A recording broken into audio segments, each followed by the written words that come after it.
ما بين كل أكلة وأكلة لازم تعملي يوم كده تقضية.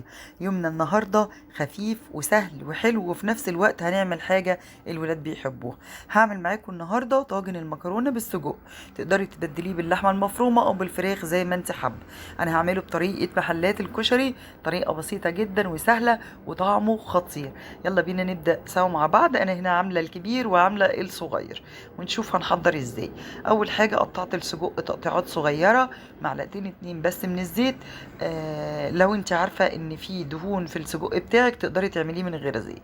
دول شوية مية عليهم حبة توابل، حطيت عليهم صلصة من اللي انا بعملها، الطماطم العصير العادية الفريش، وحطيت كمان معلقتين من معجون الطماطم بتاع البرطمانات. هقلب بقى كويس جدا وهحط ملح وفلفل واسيبها تغلي مع بعضها.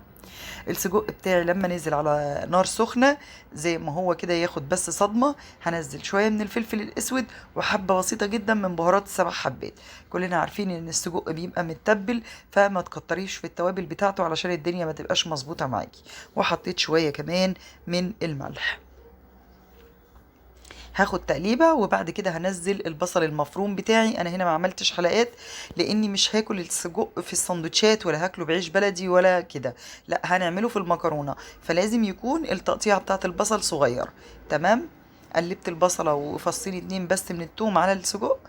هحط بقى هنا رشه بهارات اللي انا قلت لكم عليها، حاجه بسيطه جدا، ومعلقتين من معجون الطماطم صغيرين او معلقه كبيره مليانه زي ما انت حابه.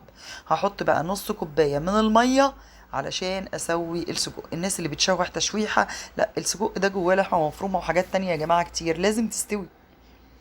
تمام. حطيت حاجه بسيطه جدا من الفلفل الحامي، وده لو حابه. وهقلب بقى كده، هو كده دخل عندي سوا. ممكن اضيف له تاني شويه ميه، حاجه بسيطه كده اهوت، واسيبه يشكشك مع بعضه على البوتاجاز عقبال ما الميه بصلصه الطماطم تغلي، اللي انا حطاه اللي هنظبط فيها المكرونه سوا مع بعض. فيكي تستخدمي اي نوع من انواع المكرونه زي ما انت حابه،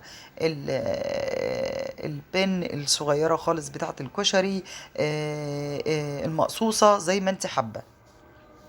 هقلب بقى كده اهو، كده داخل عندي على تسويه. حط له، هسيبه بقى زي ما احنا شايفين اهو لحد ما اتاكد ان هو استوى تماما، وبعد كده نبتدي نشتغل. جبت الطواجن اللي انا هشتغل فيها زي ما انا عايزه. لو انت عايزه تشتغلي في صينيه وما تقلبيهاش ويتاكل منها المكرونه، براحتك خالص. عايزه تشتغلي برضو في حاجات بايركس زي ما انت حابه، لكن انا حبيت ان انا اعمله زي ما بيتعمل بره بالظبط. هقسم السجق بتاعي، وزي ما قلت لكم تقدروا تستبدلوا الوصفه بتاعت السجق بلحمه مفرومه او بفراخ زي ما انتوا حابين. انا هنا اشتغلت بالحاجه اللي كانت موجوده عندي، كمان الاقربهم لقلبي مع المكرونه. المكرونه بتنزل نيه يا جماعه وبتستوي، علشان الناس اللي بتسأل على السؤال ده اكتر من مره. المكرونه مع الكمره بتاعتها والصلصه السخنه اللي هتنزل عليها بتستوي، وبتستوي تسويه كويسه جدا كمان في الفرن، ويمكن بتاخد وقت اقل مما بتسلقيها على البوتاجاز. بس بسيب مساحه في قلب الطاجن بتاعي عشان المكرونه طبعا هتزيد، فتستوي براحتها. هنزل بقى بصوا، ما بتبقاش صلصة بمعنى الصلصة اللي احنا بنعملها للمكرونة، لا بتبقى سايل عشان طبعا تسوية المكرونة.